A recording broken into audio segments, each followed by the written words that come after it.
On a cold autumn morning, a three-legged German shepherd named Scout hobbled through the suburban neighborhood, his uneven gait drawing stares and whispers from passing strangers who saw nothing but his disability.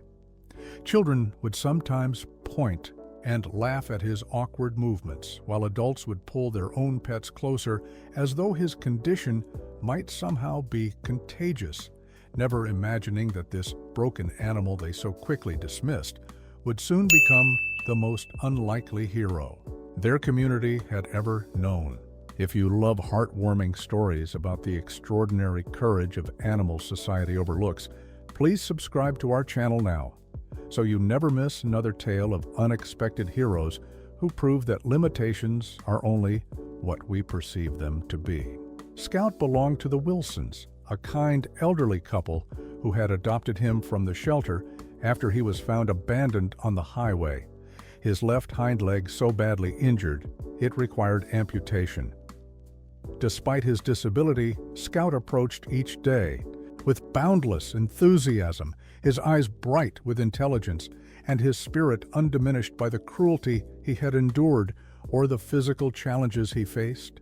The Wilsons' modest home sat at the end of Maple Drive, its faded blue paint and well-tended garden a testament to their careful, if limited, resources. At 72, Harold Wilson still rose each morning at 6 to walk Scout before the neighborhood. Fully woke, hoping to spare his beloved dog the stares and comments that seemed to follow them like shadows. "Ready for our adventure, boy?" Harold asked, attaching the leash to Scout's collar as his wife Martha placed a steaming cup of coffee on the kitchen table. Scout's response was immediate. Tail wagging with such force, his entire hindquarters swayed, compensating for the missing limb with enthusiastic motion. To the Wilsons, Scout's three-legged gait wasn't a disability, but simply the way he moved, as natural and beautiful as any other animal's locomotion. "Don't forget your scarf," Martha called as Harold reached for the door. "The weather report says it'll be particularly chilly this morning."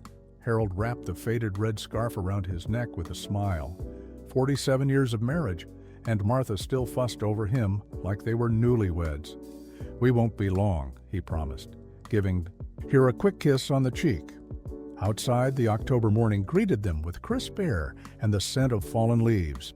Their neighborhood, Pinewood Estates, was an older development where most homes had been built in the 1970s.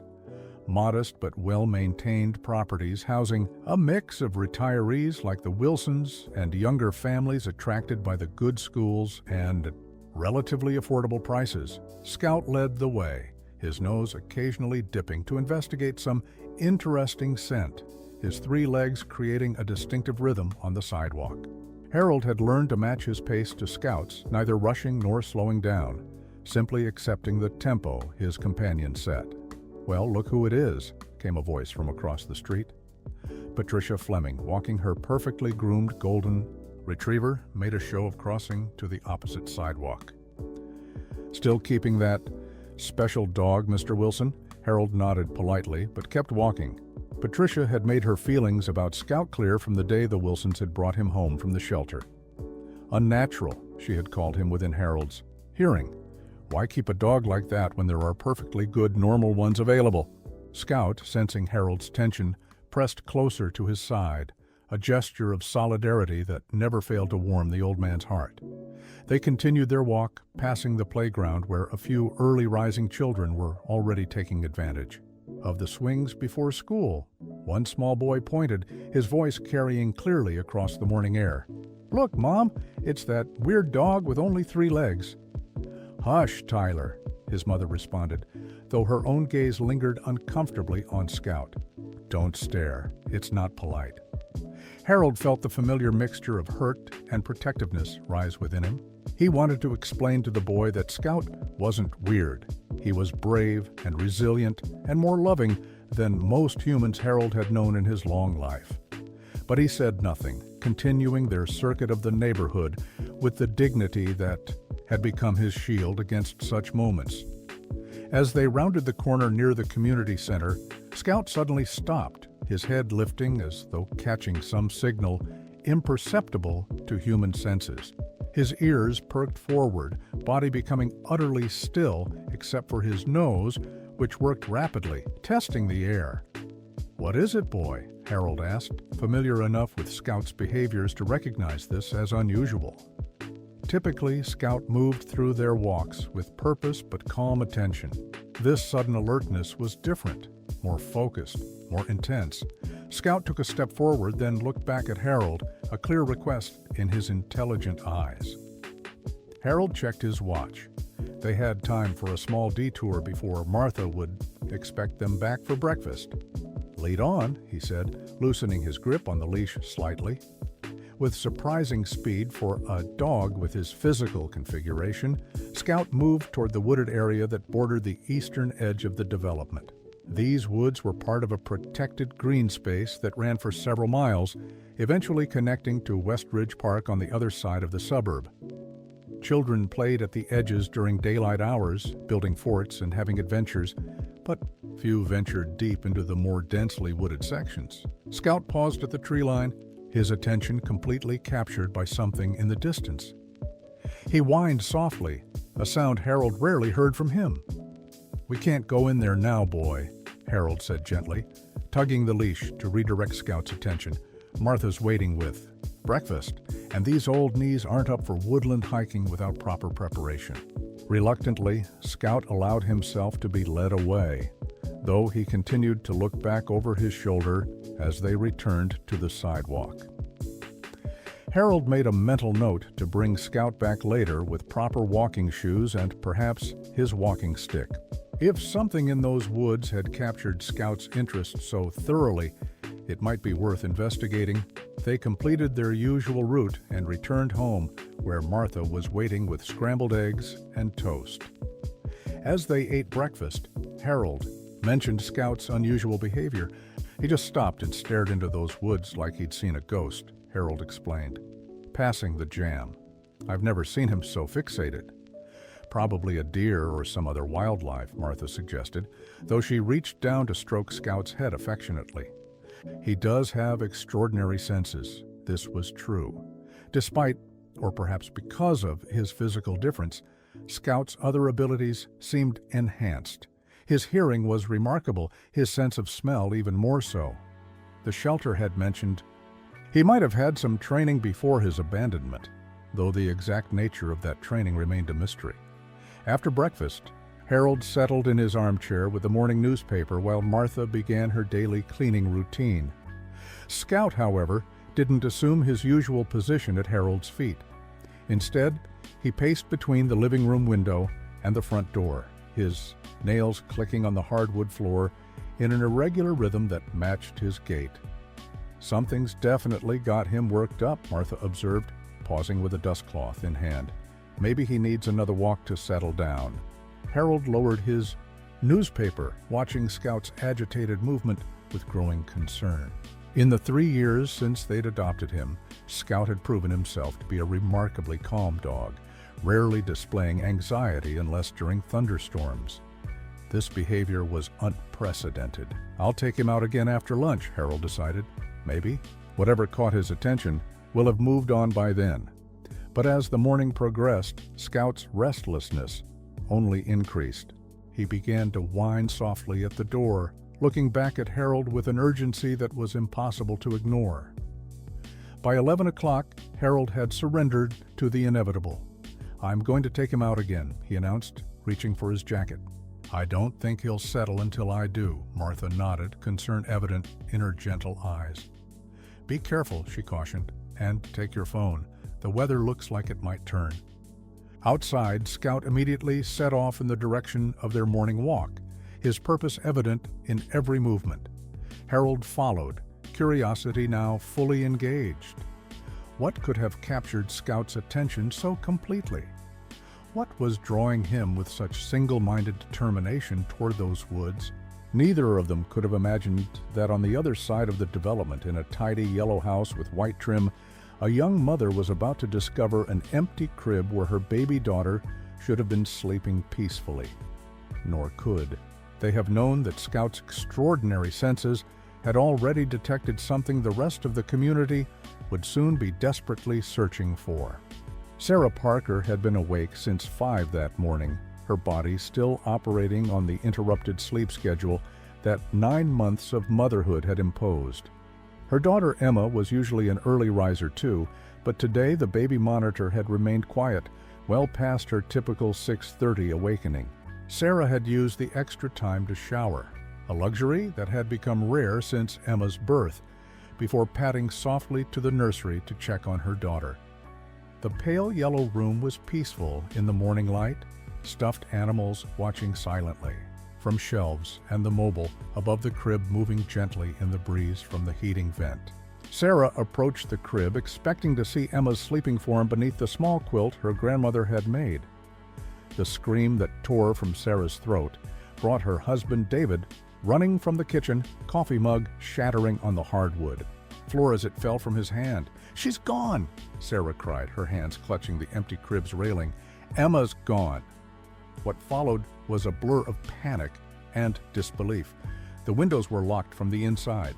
The baby monitor showed no sign of interference, and the home security system had not registered any doors or windows opening during the night. Yet somehow, 9-month-old Emma Parker had vanished from her crib without a trace.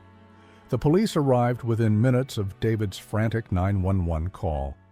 Officers methodically searched the house and yard, taking statements and collecting evidence while Detective Lauren Ramirez, a specialist in missing persons cases, tried to calm the distraught parents enough to gather coherent information. "When was the last time you saw Emma?" Detective Ramirez asked, her voice steady and professional despite the gravity of the situation. "Last night," Sarah managed between sobs. "I put her down around 8. She was fussy, teething, so I gave her some children's Tylenol. I checked on her at 11 before we went to bed. She was sleeping soundly. And you didn't hear anything overnight?" "The baby monitor was functioning properly?" David nodded, his arm around his wife's shoulders. "We checked the monitor history, no unusual sounds, no interference. She usually cries when she wakes up. We would have heard her." As the Parkers answered questions, officers canvassed the neighborhood, knocking on doors and asking if anyone had seen or heard anything unusual during the night. The community, a close-knit suburb where many families knew each other, responded with shock and immediate concern. By mid-morning, the Parker home had become the center of a rapidly expanding search operation. Police had established a command post in the driveway. Neighbors had gathered to offer support and join search parties, and news vans were beginning to line the street as word of the missing infant spread. Among the first volunteers to arrive was Officer Miguel Martinez, who lived just 3 streets over from the Parkers and had responded to the initial 911 call despite being off duty. Martinez had 2 young children of his own and felt the Parkers' terror as if it were his own. "We'll find her," he promised Sarah, his hand briefly squeezing her shoulder before he joined the group of officers receiving assignments. The police chief's strategy was comprehensive. Systematic searches of the surrounding area, door-to-door canvassing extended to neighboring developments, roadblocks on major thoroughfares, and an Amber Alert issued with Emma's description. Teams were organized, maps distributed, and search areas assigned with military precision. "The first 24 hours are critical," the chief reminded everyone. "We treat this as a potential abduction until proven otherwise. Every second counts." As volunteers streamed in, offering assistance and support, Patricia Fleming arrived with her golden retriever, Maximus, who was certified for search and rescue operations. "We've worked with county search teams before," she explained to Detective Ramirez. "Max is trained to find people, including infants." Ramirez nodded gratefully. "We'll take all the help we can get. Join Team 3. They're covering the residential areas north of here." Across the neighborhood, Harold Wilson watched, the growing commotion from his living room window, the television news confirming what the increased police presence had suggested. A child was missing, a baby, barely old enough to crawl. "How horrible," Martha whispered, her hand pressed against her mouth. That poor family, Harold nodded grimly, his eyes moving to Scout, who had not ceased his restless pacing since their return from their abbreviated walk. The dog's behavior now took on new significance in light of the news. "I wonder," Harold began, his thought interrupted by a knock at their door. Outside stood a young police officer, notepad in hand. "Good morning, sir. I'm Officer Chen. We're canvassing the neighborhood regarding a missing child. Have you seen or heard anything unusual in the last 12 to 24 hours? Harold hesitated, then gestured to Scout, who had appeared at his side. "My dog has been acting strangely since our walk this morning, very agitated, interested in the woods at the east end of the development." Officer Chen made a note, though. His expression suggested he was simply being thorough, rather than finding the information particularly relevant. "What time was this?" "Around 7. He wanted to go into the woods, seemed very determined. He's normally quite calm, so this behavior is unusual for him." The officer nodded politely. "Thank you, sir. We'll include that in our report. If you notice anything else, please call the number on this card immediately." He handed Harold a business card and moved on to the next house. As Harold closed the door, Scout whined again, looking between Harold and the door with obvious distress. "You know something, don't you, boy?" Harold murmured, kneeling despite the protest from his arthritic knees to look Scout in the eyes. "Something about that missing baby." Martha approached, concern etched on her kind face. "Harold, you don't think—" "I don't know what to think," Harold admitted, "but Scout's been trying to tell us something all morning, and now we find out a child is missing. It can't be coincidence." Decisively, Harold reached for his jacket and Scout's leash. "I'm taking him back to where he wanted to go this morning. If there's any chance he sensed something related to this missing child, we have to find out." "Shouldn't you call the police first?" Martha suggested. "Tell them what you're thinking?" Harold shook his head. Based on that officer's reaction, they'd likely dismiss it. "Better to see if Scout actually leads us to something concrete first. Then they'll have to listen." Reluctantly, Martha agreed, helping Harold gather a few supplies: water, his cell phone, a small first aid kit they kept for emergencies. "Be careful," she urged, as he and Scout headed for the door. "Those woods can be tricky to navigate, especially for an old man and a three-legged dog." Harold finished with a small smile. "We'll manage. We always do." Outside, the neighborhood had transformed into a hive of organized activity. Search teams moved methodically through streets and yards, police officers conducted interviews on front porches, and volunteers distributed flyers with Emma Parker's photo and description. Harold and Scout attracted little attention as they made their way toward the eastern edge of the development, just another resident and his pet amid the controlled chaos of the search operation. As they approached the tree line where Scout had shown such interest earlier, Harold was surprised to see a small group of searchers already gathered there. Among them was Patricia Fleming with her golden retriever, and beside her, Officer Martinez, who appeared to be coordinating this particular search team. "The woods are a low-probability area," Patricia was saying as Harold and Scout drew near. "The security footage from the community center shows no one entering the tree line between midnight and dawn. We should focus on the residential streets where someone could have moved without being recorded." Officer Martinez nodded thoughtfully. "You're probably right, but we need to be thorough. We'll do a quick sweep of the perimeter before moving."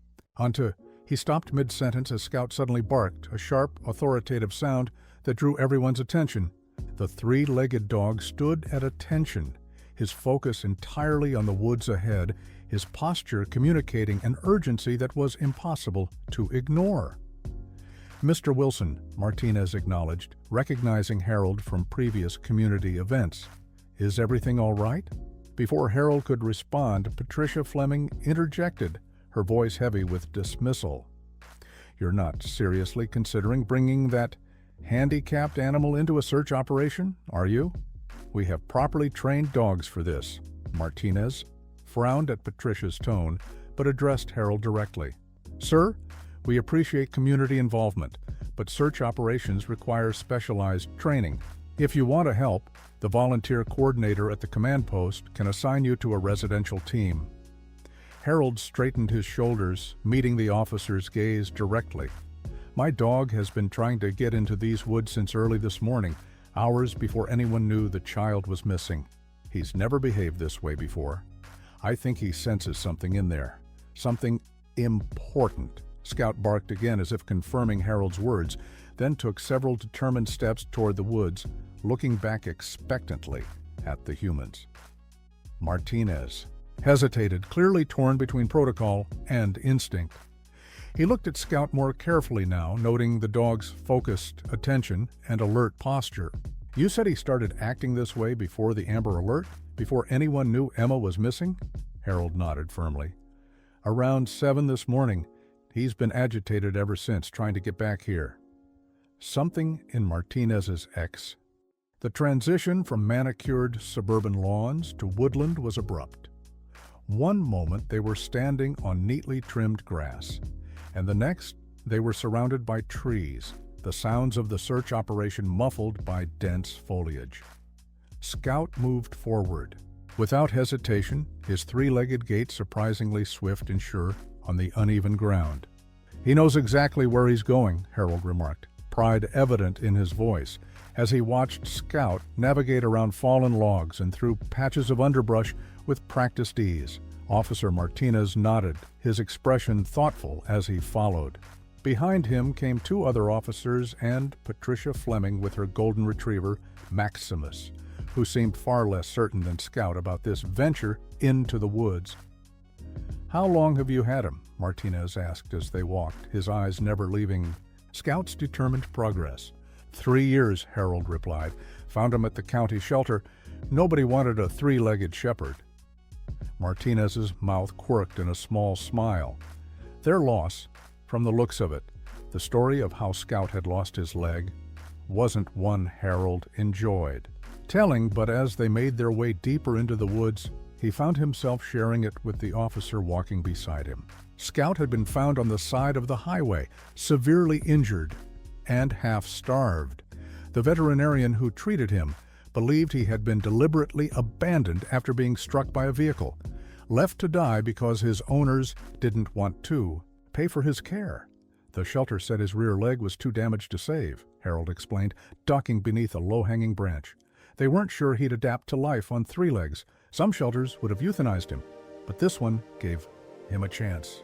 As Harold spoke, his mind returned to the first time he had seen Scout huddled in the back of his kennel at the county animal shelter. Martha had wanted a companion after Harold's retirement, and they had visited the shelter with the intention of adopting an older, calm dog that would match their sedate lifestyle. He was the last dog we looked at, Harold remembered aloud. Skinny, missing a leg, scars still healing. But when the attendant opened his kennel, he came right up to Martha and put his head in her hands. Didn't jump or bark, just looked at her with those eyes. Harold glanced at Scout, now several yards ahead, still moving with unwavering purpose. We knew he was ours before we left the building.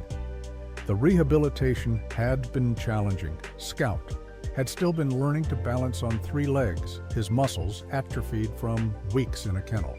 The Wilsons had converted their sunroom into a recovery space for him, with soft bedding and easy access to the backyard.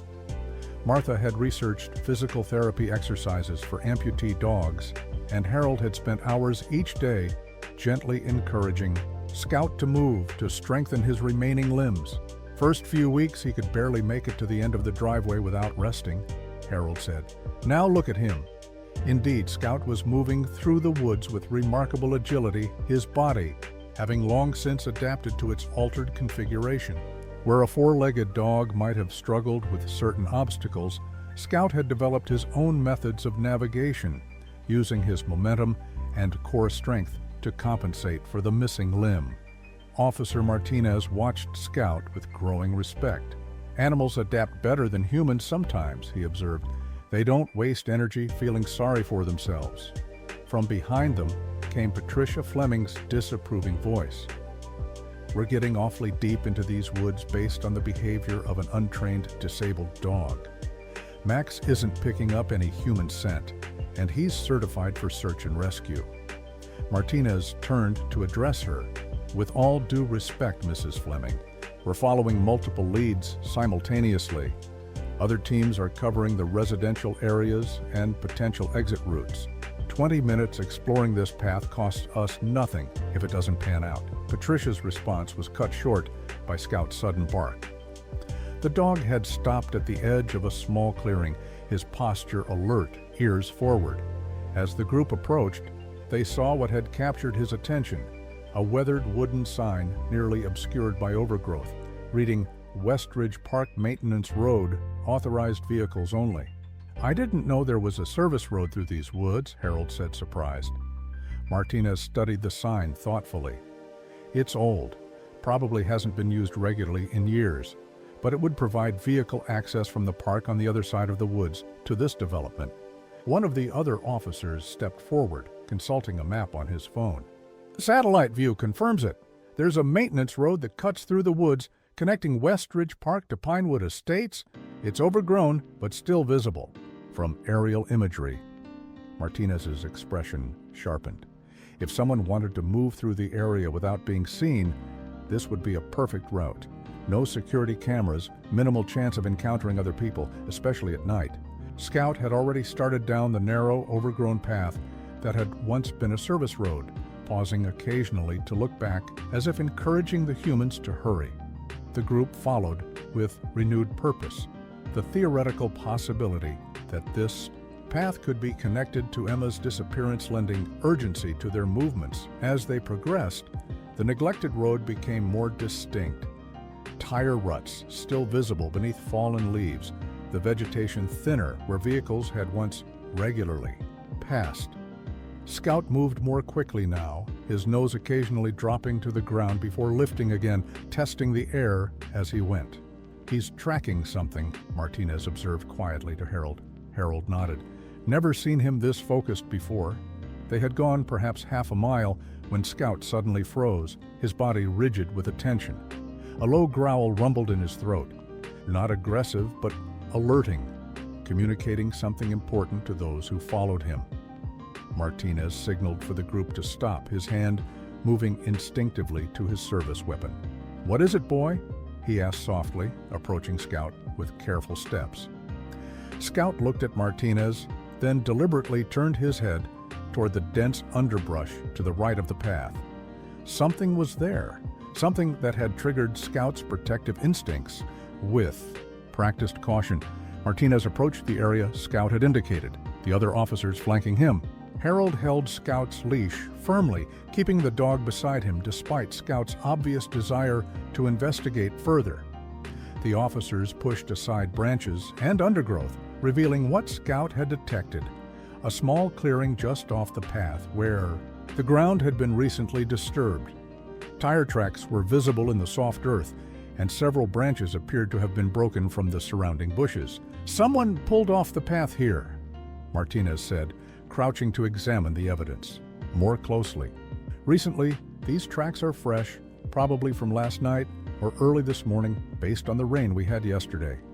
One of the other officers called from a few feet away. "Sir, you should see this." Martinez moved to join his colleague, who was pointing to something partially hidden beneath a fallen leaf. Carefully, Martinez used his pen to lift the leaf, revealing a small pink fabric hair bow, the kind used for an infant's fine hair. Patricia Fleming gasped softly behind them. That could be Emma's.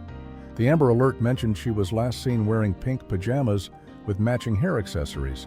Martinez's face was grim as he carefully collected the hair bow into an evidence bag. "Get CSI out here immediately," he instructed one of the officers, who immediately reached for his radio. "And call in the K9 units. We need a full search of this area."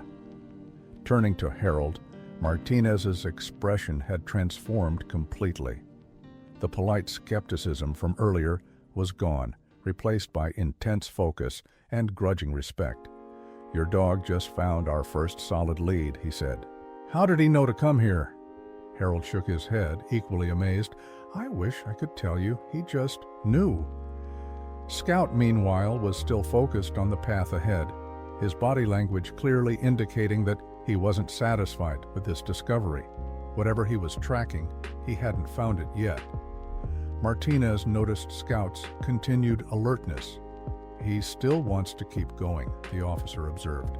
Like the hairbow isn't what he's actually looking for. Harold nodded. He's got something else in mind.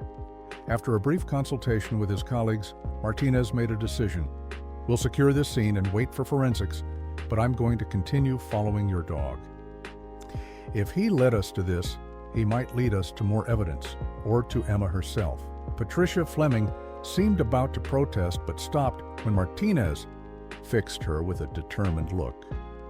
Mrs. Fleming, you and Max stay here with Officer Davis to secure the scene. Mr. Wilson and I will continue with Scout. Radio for backup to meet us further down the path.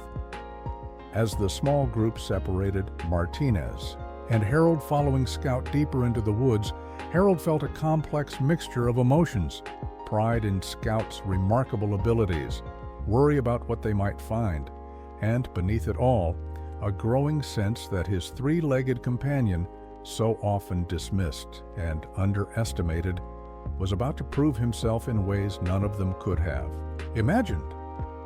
Scout moved forward with renewed determination, his distinctive three-legged gait creating a rhythm on the leaf-covered ground that seemed to Harold like the beating of a hopeful heart. Somewhere ahead, if Scout's instincts were correct, little Emma Parker might be waiting to be found. Back at the Parker home, the command center had evolved into a hub of controlled chaos. Additional officers had arrived along with state police representatives and an FBI agent specializing in child abductions. The dining room table was covered with maps, timelines, and photographs, while the living room had become an impromptu media briefing area. Sarah Parker sat on the couch, a forgotten cup of tea growing cold in her hands as she stared at nothing in particular. The shock had given way to a terrible, hollow numbness that seemed to separate her from the activity swirling around her. Beside her, David spoke quietly with Detective Ramirez, answering the same questions for what felt like the 100th time.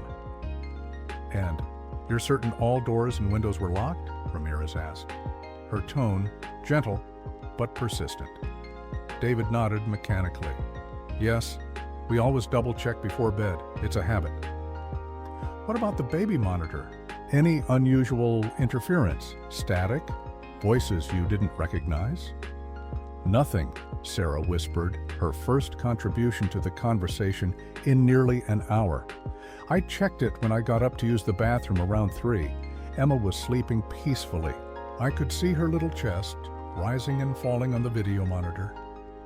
Ramirez made a note, her face revealing nothing of her thoughts. "And the home security system shows no breaches, no doors or windows opening between your last check and when you discovered Emma missing?" "Nothing," David confirmed, running a hand through his disheveled hair. "It's like she vanished into thin air." The detective's phone buzzed and she excused herself to take the call in the hallway. Sarah and David sat in silence, the weight of their daughter's absence pressing down on them like a physical force. "I should have checked on her again before morning," Sarah said suddenly, her voice breaking. "I should have gone in one more time." David took her hand, his own grief momentarily set aside to comfort his wife. "This isn't your fault. You're a wonderful mother. We did everything right. The monitors, the locks, everything." Sarah wasn't listening. Her mind was caught in an endless loop of might-have-beens and should-haves, torturing herself with the belief that one different decision might have prevented this nightmare. In the hallway, Detective Ramirez's conversation had taken an intense turn. "You're sure?" A hairbow matching the description. She listened for a moment longer, and this was found based on a tip from a civilian with a dog. Another pause. "Keep me updated. I want to know immediately if you find anything else." She returned to the living room, her professional demeanor intact, but a new energy in her movements. "Mr. and Mrs. Parker, we found something that may be relevant to Emma's case. A hairbow matching your description of what she was wearing. Discovered in the woods between here and Westridge Park. Sarah's head snapped up, hope flaring in her eyes for the first time in hours. The woods? But that's at least half a mile from here. How could she? We're not jumping to conclusions, Ramirez cautioned, but this is the first physical evidence we've found. We're treating it as a promising lead. Who found it? David asked, standing up. Was it one of the search teams? Ramirez hesitated briefly. It was an unofficial searcher. A local resident and his dog detected something unusual in the woods and led one of our officers to the location. A search dog? David pressed. Like the ones the police use? Not exactly, Ramirez admitted, but apparently effective nonetheless. The important thing is that we now have a direction to focus our search efforts. Sarah stood shakily. I want to go there. I need to be where they're looking for her. That's not advisable at this stage, Ramirez began, but David interrupted. We need to do something, Detective. We can't just sit here waiting. Please. After a moment's consideration, Ramirez nodded. I'll have an officer drive you to the command post we're setting up at the edge of the woods, but you'll need to stay there, out of the way of the search operations.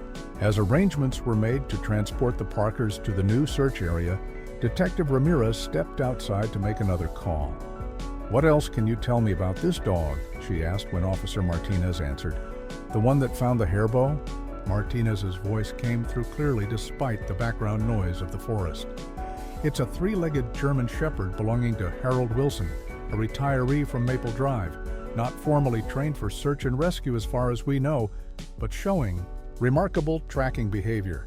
We're continuing to follow his lead deeper into the woods. A three-legged dog? Ramirez repeated, surprise evident in her tone. And you're confident in its abilities? There was a pause before Martinez replied. I was skeptical at first, but after finding the hairbow, yes, I'm confident. There's something about this dog. He's tracking with a purpose I've rarely seen even in trained canines. Keep me posted, Ramirez instructed. And Martinez, be careful out there. If this is an abduction case, the perpetrator could still be in those woods. Deeper in the forest, Scout continued to lead Harold and Officer Martinez along the overgrown maintenance road, his pace steady despite the increasingly challenging terrain. The path had begun to slope downward, winding through a section of forest, where the trees grew closer together and less sunlight penetrated the canopy. How much further does this road go? Harold asked, his breath coming more heavily now. Despite his daily walks with Scout, this extended hike through rough woodland was testing his endurance. Martinez consulted his phone, where he had downloaded a detailed topographical map of the area. According to this, the service road continues for about another mile before reaching Westridge Park. But there's something else. He zoomed in on the map. Looks like there's an old maintenance building about a quarter-mile ahead, just off the main path. Scout's ears perked up at that moment, as though he had understood the officer's words. He gave a short bark and increased his pace, pulling more insistently on the leash Harold held. I think he heard you, Harold said with a small smile. Or maybe he already knew about the building. He seems to be heading somewhere specific, Martinez nodded thoughtfully. Animals have instincts we don't fully understand, and this one... He gestured toward Scout, who was now several yards ahead, the leash taut between him and Harold. This one seems exceptional. They continued in silence for several minutes, the only sounds their footsteps on the leaf-covered ground and Scout's rhythmic three-legged gait. The forest had grown quieter around them, the birds and small animals seemingly aware of the intruders in their domain. Harold was about to suggest a brief rest when Scout suddenly stopped, his body rigid with attention. His nose worked the air, rapidly, and a low whine escaped his throat. Not fearful, but urgent, communicating some discovery he couldn't express in human terms. Martinez immediately went on alert, his hand moving to the service weapon at his hip. "What is it, boy?" he asked softly, scanning the surrounding forest with practiced eyes. Scout looked at the officer, then at Harold, then deliberately turned his head to the right, away from the main path, through the trees barely visible in the dappled forest. light stood a small structure, the maintenance building they had seen on the map. It was a modest construction, little more than a large shed with wooden walls now grayed with age and neglect. A padlocked door faced them, and a single small window, its glass clouded with years of grime, was set high in the wall. The building had clearly been abandoned for some time. Vines crept up one side, and the roof sagged slightly in one corner. "Stay here," Martinez instructed Harold, unholstering his weapon. "Keep Scout with you." Harold nodded, gathering Scout's leash more firmly in his hand, as the officer approached the building with cautious professional movements. Martinez circled the structure first, checking for signs of recent activity or alternate entrances. When he reached the front again, he examined the padlock on the door. "This lock is new," he called back to Harold, his voice low but carrying in the quiet forest. "Doesn't match the age of the building, and there are fresh scratches around it like it was recently installed." Harold felt his heart rate increase. "You think someone's been using this place?" Before Martinez could answer, Scout began to bark, sharp, insistent sounds that echoed through the trees. He pulled against the leash with surprising strength, nearly yanking it from Harold's grasp. "He wants to get to that building," Harold said, struggling to hold the dog back. "I've never seen him this determined." Martinez returned to them, his expression grave. "The window's too dirty to see through, and I don't want to break down the door without backup. For all we know, this could be unrelated to our case. Maybe just park maintenance using an old building for storage." Scout's barking increased, in volume and urgency, drawing a frustrated look from Martinez. "Can you quiet him down? If there is someone in there—" Harold tried to calm Scout, kneeling beside him and speaking in soothing tones, but the dog was beyond being pacified. He continued to bark, his eyes fixed on the building with unwavering focus. Martinez reached for his radio to call for backup when another sound cut through the forest, faint but unmistakable, emanating from the direction of the maintenance building, the cry of an infant. Martinez and Harold froze, their eyes meeting in a moment of stunned realization. Scout's barking reached a fever pitch, confirming what they had both heard. "Emma," Martinez breathed, already moving toward the building, his earlier caution replaced by urgent. The interior of the maintenance building was dim, dust motes dancing in the thin shafts of light that penetrated through the grimy window and the now open door. Officer Martinez blinked, allowing his eyes to adjust to the gloom as he swept the space with his weapon drawn, following standard procedure, despite the overwhelming urge to rush toward the infant's cries. Scout had no such protocol to follow. The dog moved unerringly through the shadowy interior, navigating around abandoned equipment and moldering cardboard boxes, his nose and ears guiding him toward the source of the sound. "Police, identify yourself," Martinez called out, though. The cry suggested that Emma might be alone in the building. No adult voice answered his command, only the continued wailing of the infant, now punctuated by Scout's excited whining.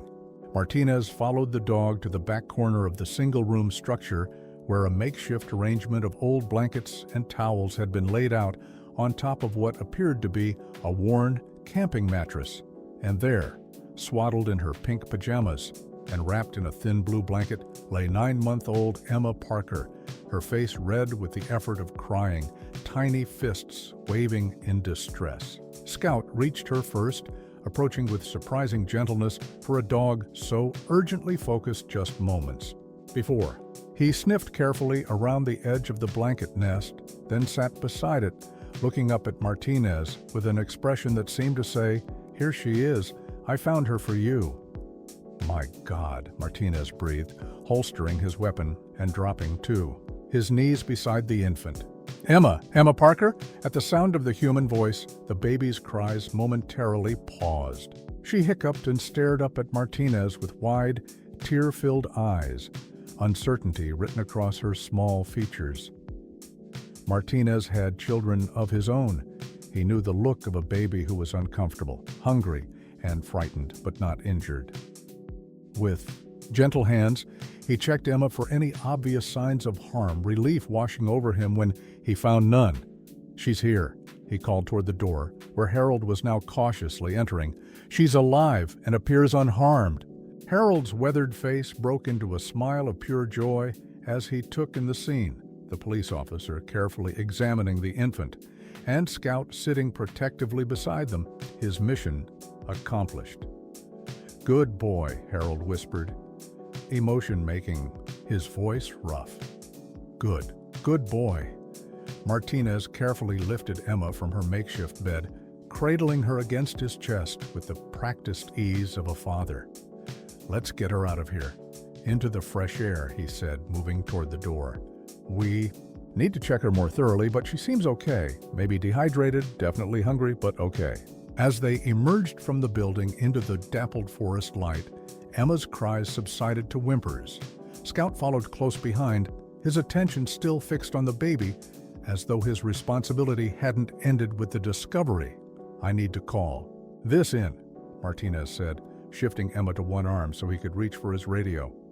"And we need medical personnel here as soon as possible." As Martinez made the call, the air filling with the crackling urgency of radio responses, Harold knelt beside Scout, running his hands over the dog's fur in wordless gratitude and pride. Scout leaned into the touch but kept his eyes on Emma, seemingly unwilling to break his self-appointed vigil.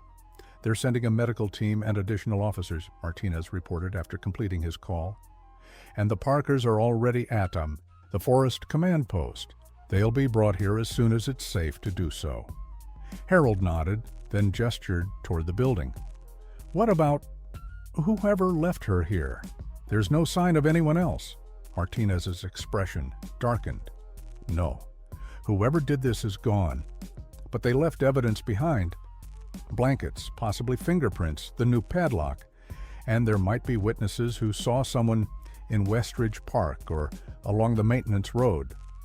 As they waited for backup to arrive, Martinez continued to soothe Emma, speaking in the gentle tones that had calmed his own children during their infancy. The baby gradually relaxed in his arms, her ordeal momentarily forgotten in the security of being held. Harold settled on a fallen log, his legs suddenly weak with the aftermath of adrenaline. Scout sat beside him, leaning against his knee, the dog's usual energy replaced by a quiet watchfulness. "How did he know?" Martinez asked, nodding toward Scout. "How did he sense she was here from all the way across the development?" Harold shook, his hand absently stroking Scout's fur. "I don't know for certain. Maybe her scent carried on the wind. Maybe he heard something we couldn't. Babies make sounds at frequencies humans can't detect. Or maybe," he hesitated, feeling slightly foolish, "maybe it was just something special about him. Something that made him the right dog at the right time." Martinez looked thoughtfully at Scout, taking in the three-legged dog with new appreciation. "I've worked with trained search and rescue dogs that couldn't have done what he did today. Whatever the reason, he's remarkable." The sound of approaching voices interrupted their conversation. The backup officers had arrived, accompanied by paramedics carrying emergency medical equipment. With their arrival came a flurry of activity. Emma was gently transferred to the care of the paramedics, who immediately began a thorough assessment.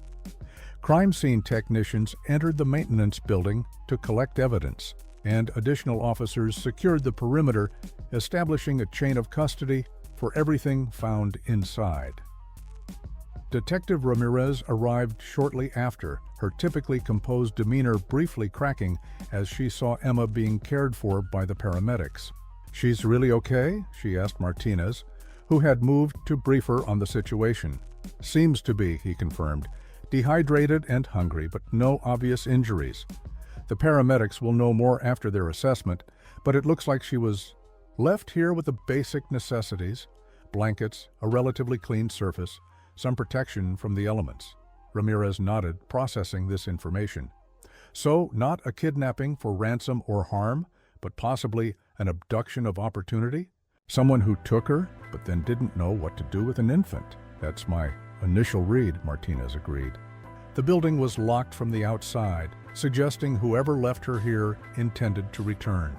There's a water bottle and what looks like a package of baby food inside, unopened. As the professionals continued their work, Harold remained on the log with Scout, both of them watching the activity unfold around them, but no longer central to it. The transition from crucial participants to background observers happened with the natural efficiency of emergency response. Once the professionals took over, civilians, no matter how helpful they had been, were gently moved aside. "We should head back," Harold said finally, standing with a slight grimace as his joints protested the long period of inactivity following their forest trek. "Martha will be worried, and you've done your job, haven't you, boy?" Scout looked up at him, but made no move to leave, his attention still divided between Emma and the surrounding forest, as though he remained on guard against some unseen threat. Detective Ramirez approached them, her professional mask back in place, but a new warmth in her eyes as she looked at Scout. "Mr. Wilson, I want to thank you and your dog for what you've done today. Without your help, we might not have found Emma in time." Harold shook his head modestly. "It was all Scout, really. I just followed where he led." "Well, we'd like both of you to come to the command post for a full statement," Ramirez continued. "And—" She hesitated, something almost like embarrassment crossing her features. "The Parkers are there. They'd like to meet the dog who found their daughter." Harold glanced down at Scout, who had perked up at the mention of returning to the command post, as if he understood that Emma would be going there too. "Of course," Harold agreed. "We'd be happy to." As they prepared to leave the scene, a paramedic approached with Emma securely wrapped in a silver thermal blanket. "She's stable, but we want to get her to the hospital for a full workup," the young woman explained to Detective Ramirez. "Standard procedure in cases like this." Emma, now calmer and apparently fascinated by the forest canopy above her, made a small cooing sound. At the noise, Scout immediately stood at attention, his focus entirely on the baby. The paramedic noticed and smiled. "Is this the famous dog we've been hearing about on the radio? The one who found her?" Ramirez nodded. "This is Scout." With a glance at Harold for permission, the paramedic knelt carefully, bringing Emma down to Scout's eye level. "Look, Emma," she said softly. "This is the hero who found you. This is Scout." Emma's eyes, the unfocused blue of early infancy, seemed to connect with Scout's intelligent gaze. For a moment, the two regarded each other, the vulnerable human child and the resilient three-legged dog who had somehow bridged the gulf of species and circumstance to bring rescue when it was most needed. Then, in a gesture that brought tears to Harold's eyes, Emma reached out one tiny hand toward Scout's muzzle. The dog remained perfectly still, allowing the small fingers to touch his nose in a moment of connection that seemed to transcend the chaos around them. The forest command post had transformed from a hasty assembly point to a hub of focused activity. Police vehicles lined the perimeter, their lights casting rhythmic blue patterns through the trees. Officers moved with purpose, coordinating search. Teams now tasked with finding evidence rather than a missing child. Media vans had begun to gather at the edges, reporters setting up equipment for the breaking news that Emma Parker had been found alive. And at the center of it all, separated from the organized chaos by a ring of protective officers, stood Sarah and David Parker. They had arrived at the command post earlier with Detective Ramirez, their faces hollow with fear and desperate hope. Now they stood frozen in anticipation, having been told that their daughter had been found, but not yet reunited with her, when the paramedics emerged from the forest path. Emma secured in a medical carrier, Sarah's legs gave way beneath her. David caught her, his own face transformed by emotion, and together they rushed forward, protocol forgotten, in the overwhelming need to reach their child. "Emma! Oh, God, Emma!" Sarah cried, her hands trembling as she reached for her daughter. The paramedics paused, looking to Detective Ramirez for guidance. With a slight nod from the detective, They carefully transferred Emma from the carrier to her mother's waiting arms. "She's dehydrated but otherwise appears unharmed," the lead paramedic explained as Sarah clutched her daughter to her chest, David's arms encircling them both. "We still need to take her to the hospital for a complete examination, but you can ride with us." Sarah barely heard the words. Her world narrowed to the solid weight of Emma in her arms, the familiar smell of her baby's hair, the miracle of holding her child when just hours before she had feared she might never do so again. "Thank you," David managed, his voice thick with emotion as he addressed Ramirez and the assembled officers. "Thank you for finding her." Ramirez smiled, a rare break in her professional demeanor. "We had help," she said, gesturing toward the forest path where Harold and Scout were just emerging, accompanied by Officer Martinez. Sarah looked up, her tear-streaked face turning toward the newcomers. Her gaze moved from Martinez to Harold before settling on Scout, understanding dawning as she took in the three-legged German shepherd walking with dignified purpose beside his elderly owner. "Is that—" she began, unable to complete the question. Martinez nodded. "This is Scout. He led us to Emma, tracked her through the forest to the maintenance building where she was being held." A complex series of emotions crossed Sarah's face: disbelief, confusion, and finally, overwhelming gratitude. Still holding Emma close, she took a step toward Harold and Scout, then another, until she stood before them. "Your dog found my baby?" she asked Harold, her voice barely above a whisper. Harold nodded, his weathered face gentle with understanding of her emotional state. He did. Seemed to know exactly where to go right from the start. Sarah looked down at Scout, really seeing him now. The missing leg, the graying muzzle, the intelligent eyes that met hers with calm assurance. This was not the impressive search and rescue dog she might have imagined, not the heroic police K9 from television shows.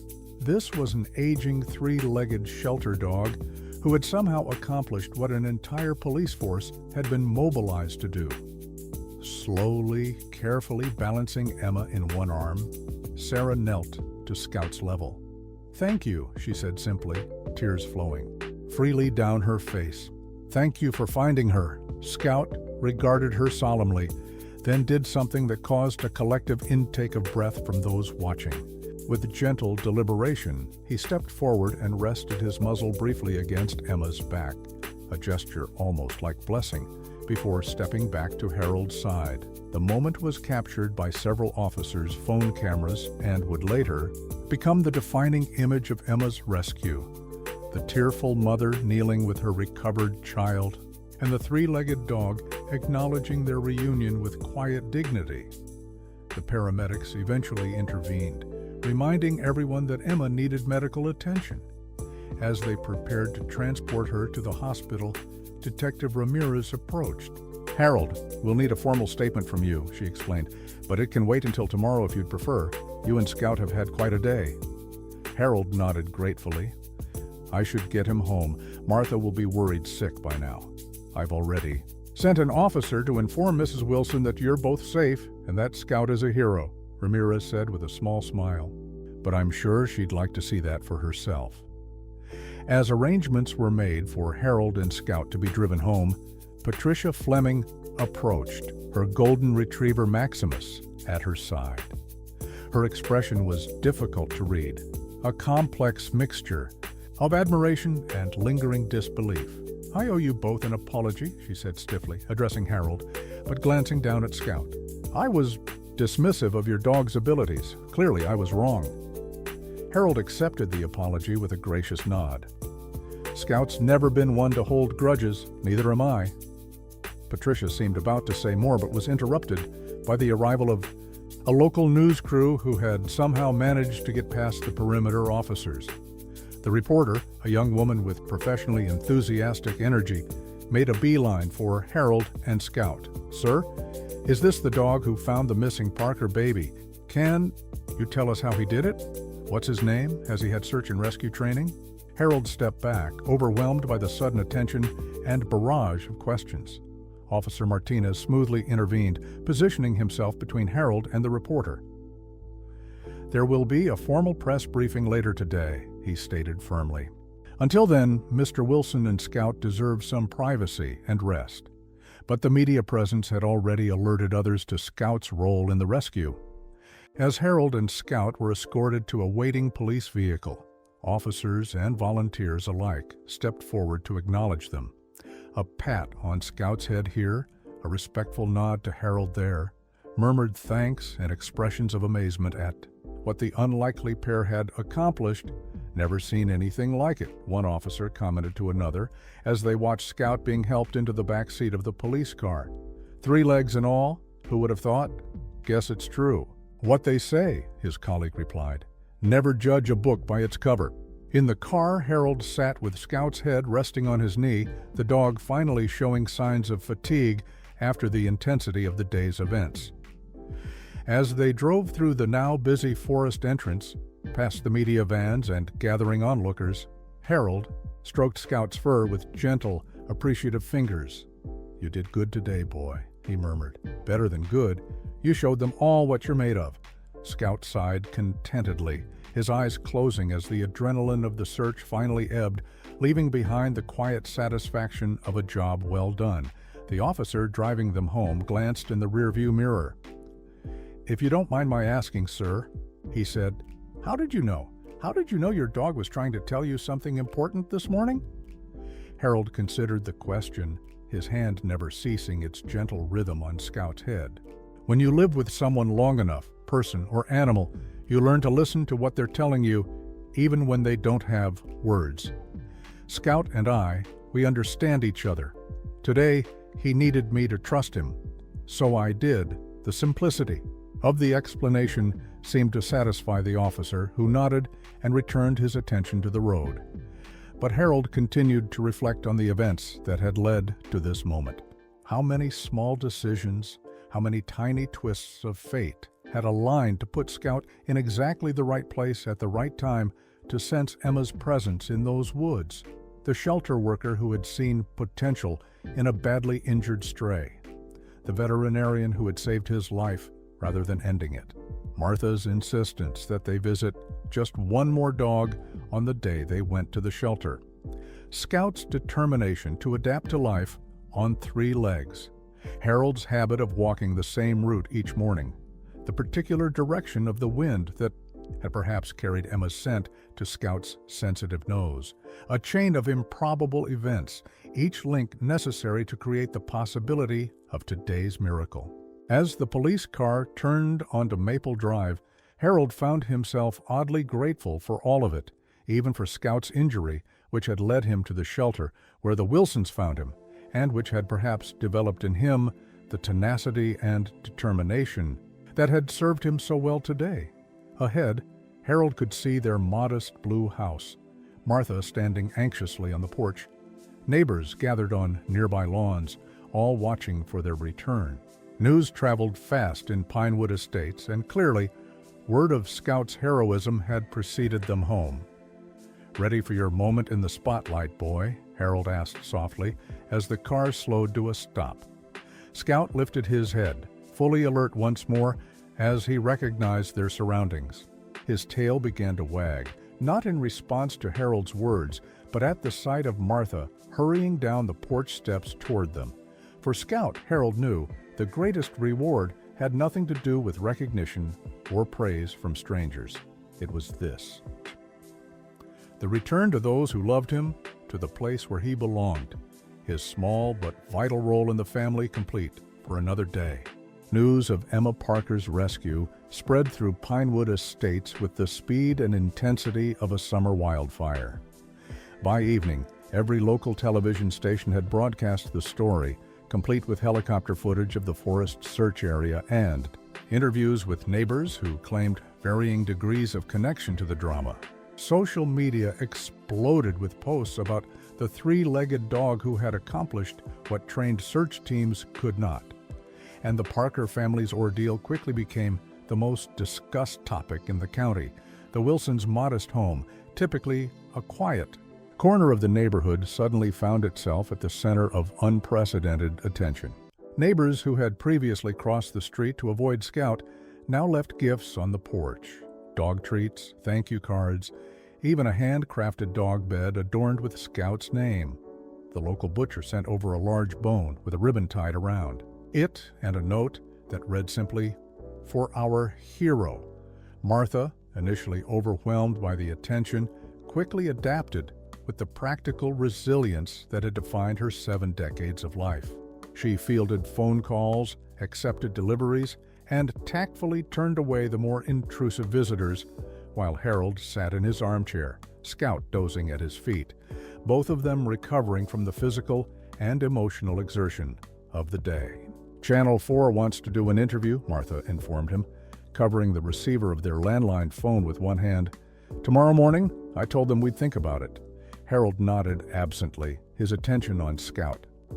The dog had been unusually subdued since their return home, sleeping more deeply than normal, occasionally twitching in dreams that Harold could only imagine might be replaying the day's events.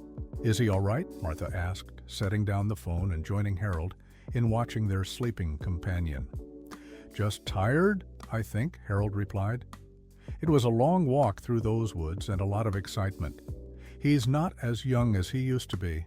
"Neither are we," Martha's expression seemed to say, though she kept the thought to herself. Instead, she reached down to gently stroke Scout's ear. "Our little hero," she murmured. "Who would have thought?" "I would," Harold said simply. "I've always known there was something special about him." Across town at Pinewood Memorial Hospital, Emma Parker was undergoing a thorough medical examination. The initial assessment had been promising. Apart from mild dehydration and some diaper rash, the 9-month-old appeared to have suffered no physical harm during her ordeal. Still, the doctors were being cautious, conducting a full battery of tests, while Sarah and David kept anxious watch over their daughter. "All her vital signs are normal," the pediatrician reported, reviewing the latest results. "No signs of trauma or injury. Honestly, she's in remarkably good condition considering what she's been through." Sarah, who hadn't let Emma out of her arms except when absolutely necessary for medical procedures, nodded tearfully. "When can we take her home?" "We'd like to keep her overnight for observation," the doctor replied. "Standard procedure in cases like this, but barring any unexpected developments, you should be able to take her home tomorrow morning." As the doctor left to continue her rounds, Detective Ramirez entered the hospital room, her expression serious, but significantly warmer than during their earlier interactions. She greeted the Parkers with a nod before focusing on Emma, who was now sleeping peacefully in Sarah's arms. "She looks good," Ramirez observed. "The doctors are optimistic," David nodded. "They say she's fine, a little dehydrated, but otherwise unharmed." "That's excellent news," Ramirez said sincerely. "I wanted to update you on the investigation if you feel up to hearing it." Sarah looked up sharply. "Have you found who took her?" "Not yet," Ramirez admitted. "But we've made significant progress. Forensics found several fingerprints in the maintenance building, and we've got tire tracks from the service road. We're also reviewing security footage from Westridge Park and businesses in the surrounding area." She paused, choosing her next words carefully. "We believe this may have been an opportunistic abduction rather than a targeted one. There's evidence suggesting the perpetrator had been using the maintenance building occasionally for some time, possibly as a place to sleep or store belongings." "You think it was a homeless person?" David asked, his brow furrowing. "Possibly, or someone with unstable housing," Ramirez replied. "The items left with Emma, a water bottle, baby food, blankets, suggest the person had some intention of caring for her, however inadequately. And the fact that she was left in a secure location rather than abandoned in the open woods indicates at least some concern for her welfare." Sarah shuddered, holding Emma closer. "How did they get into our house past the security system?" Ramirez's expression turned grim. "That's what's most concerning. There was no sign of forced entry, and your security logs show no breaches. We're looking into the possibility that the perpetrator had access to your home in some capacity, perhaps as a service provider or through a security vulnerability we haven't yet identified." The implication hung in the air. Someone they might know, or at least someone who had been in their home legitimately, could have taken Emma. The thought sent a chill through both parents. "We've increased patrols in your neighborhood," Ramirez continued. "And when you return home tomorrow, an officer will be stationed outside your house for at least the next 48 hours. This is both for your protection and to reassure the community." After answering a few more of the Parkers' questions, Ramirez prepared to leave. At the door, she paused. "By the way, there's been significant media interest in Emma's rescue, particularly in the dog that found her. How would you feel about a brief statement, or perhaps meeting with the Wilsons once Emma is settled back home? It might help reduce the press attention if they get their story." David looked to Sarah, who considered the request through the fog of exhaustion and lingering fear. "The dog, Scout. I'd like to thank him properly," she said finally. "And his owners, but not right away. We need some time first." Ramirez nodded understandingly. "Of course. Focus on Emma now. Everything else can wait." After the detective left, Sarah and David sat in silence for a while, watching their sleeping daughter and processing the day's events. The hospital room was quiet, except for the occasional beep of monitoring equipment and the muffled sounds of the ward beyond their door. "I still can't believe it was that dog who found her," David said eventually. "The three-legged one from Maple Drive." Sarah nodded, gently stroking Emma's fine hair. "I used to cross the street when I saw him coming," she admitted, her voice tinged with shame. "I thought he looked, I don't know, unsafe somehow. Different." "We all did," David acknowledged. "Remember when the neighborhood association tried to get the Wilsons to walk him at off hours? Claimed he was disturbing to look at?" The memory hung between them, uncomfortable in light of the day's events. Their own participation in the community's dismissal of Scout had been passive rather than active. They hadn't signed the petition or spoken against him at meetings, but neither had they objected to the treatment of the dog who had now saved their daughter. "We need to make this right," Sarah said decisively. "Not just a thank you or a gift, something meaningful." David agreed, though neither of them had concrete ideas yet about what form their gratitude should take. That would come later, they silently agreed once Emma was home and their family was whole again. As night fell across Pinewood Estates, two households settled into the altered reality that the day's events had created. At the hospital, the Parkers took turns sleeping in the uncomfortable chair beside Emma's crib, waking at each small sound, the fear of losing her again still raw despite her safe return. And in the blue house at the end of Maple Drive, Harold and Martha Wilson finally turned away from the ringing phone and flashing news alerts, seeking the peace of their familiar evening routine. Scout, recovered somewhat from his earlier exhaustion, took his customary place on the rug beside their bed. His mission completed, his extraordinary day ending like any other, in the quiet company of those who had seen his worth from the beginning.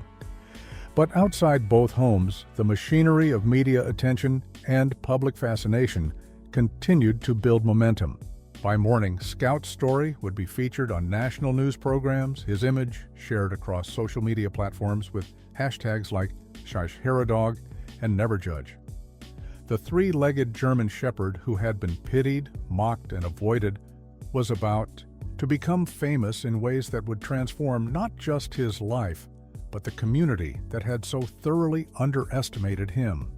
By the following morning, Scout's story had transcended local news to become a national sensation. The image of the three-legged German Shepherd standing protectively near Emma Parker, captured on an officer's phone camera, had gone viral overnight.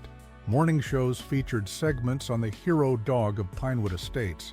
Social media buzzed with shares and comments, and a local artist had already created a stylized portrait of Scout that was being sold as a fundraiser for animal shelters. Harold and Martha woke to find their front yard hosting a small encampment of news vans and reporters. Martha peered through the curtains with a mixture of dismay and amusement. "Looks like we're famous, Harold," she observed dryly. "Or rather, Scout is." Harold joined her at the window, shaking his head at the scene. What do they expect us to say that wasn't in the police statement yesterday? People love these stories, Martha replied. The underdog, quite literally in this case, who proves everyone wrong. It gives them hope, I suppose. Scout, oblivious to his newfound celebrity, was more concerned with his morning routine. He stood by the back door, looking expectantly at Harold, clearly eager for breakfast and his usual walk. I don't think we can go out the front today, boy, Harold told him apologetically. We'll use the back gate and take the alley route. But even this plan proved challenging. As Harold and Scout emerged from the rear gate into the narrow alleyway behind their property, they found a photographer waiting, camera already raised. Mr. Wilson, can I get a shot of Scout? Just one picture. For the Tribune? Harold sighed, but nodded his assent, knowing that resistance would only prolong the encounter. Scout, sensing Harold's resignation, sat obediently for the photograph, his expression somehow dignified despite the circumstances. Has he always been a hero? The photographer asked as he checked the image on his camera display. Any previous rescues we should know about? He's always been a good dog, Harold replied simply. Now, if you'll excuse us, he needs his walk.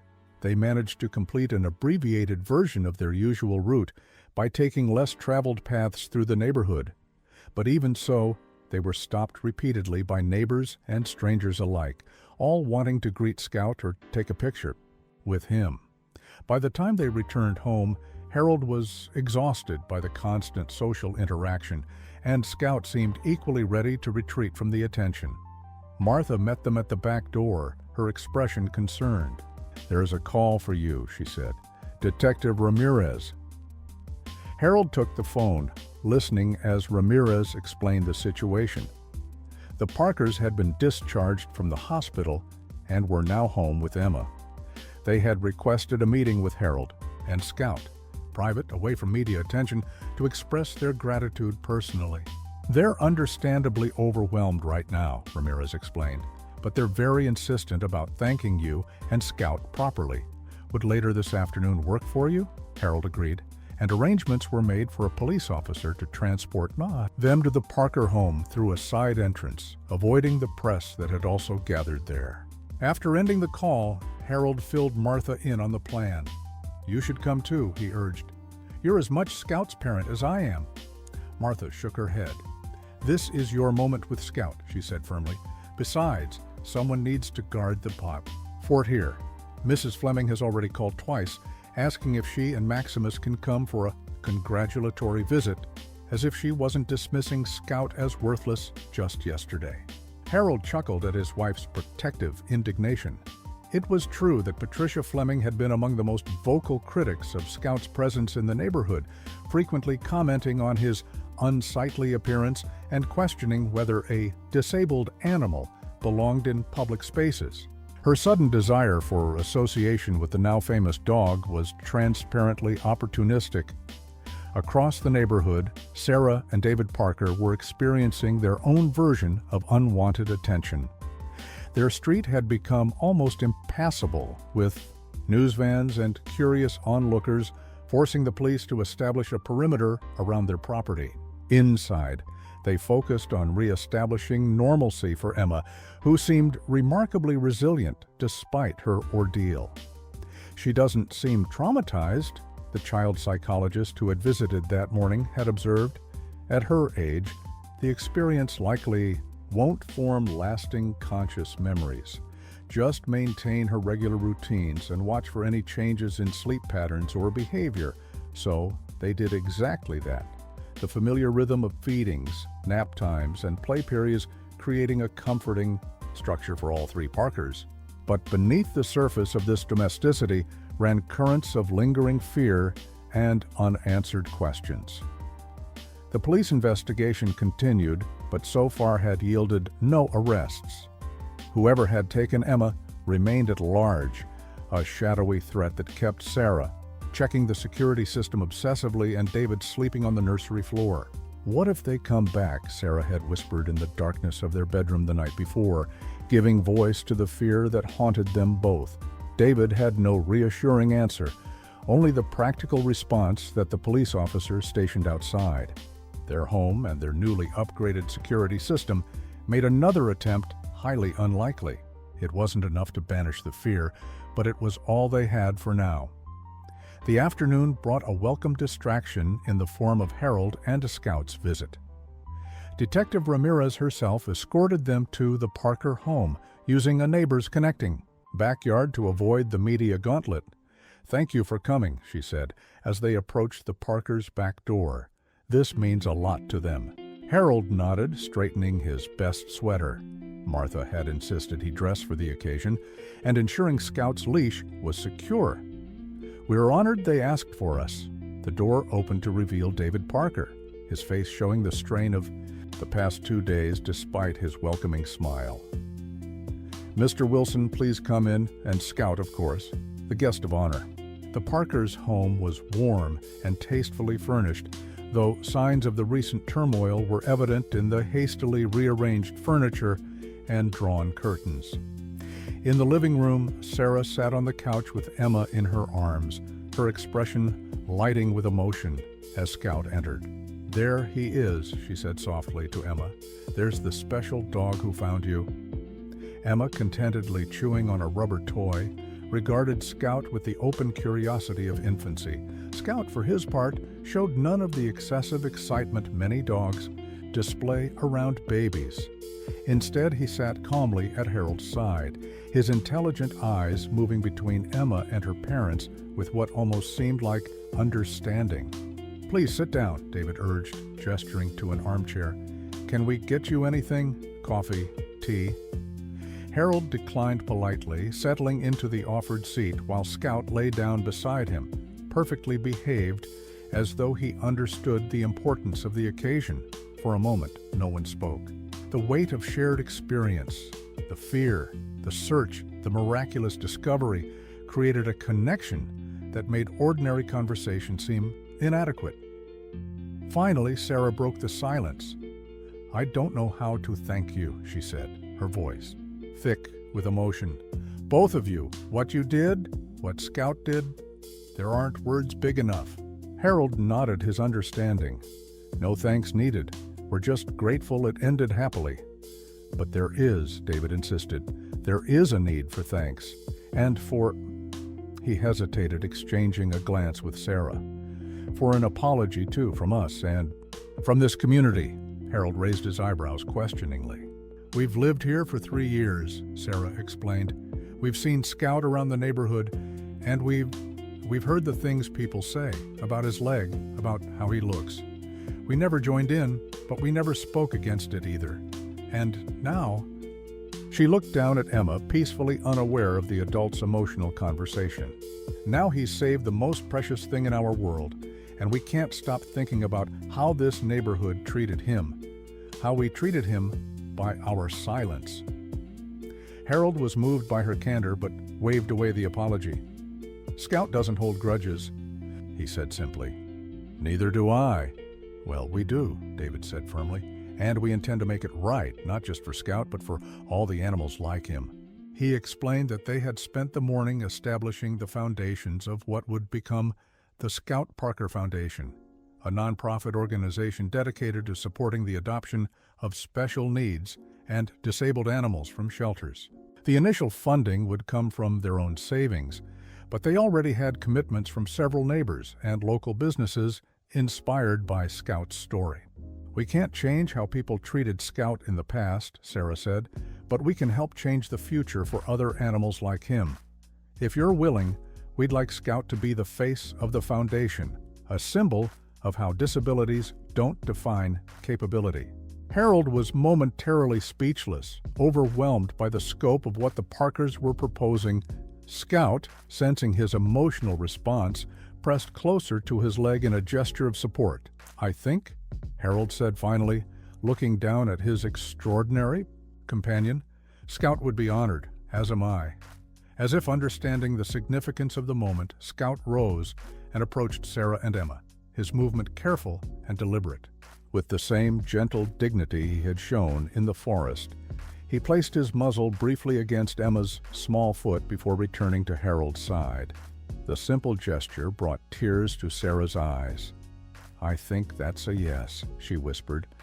3 days after Emma's rescue, Detective Ramirez's team made an arrest.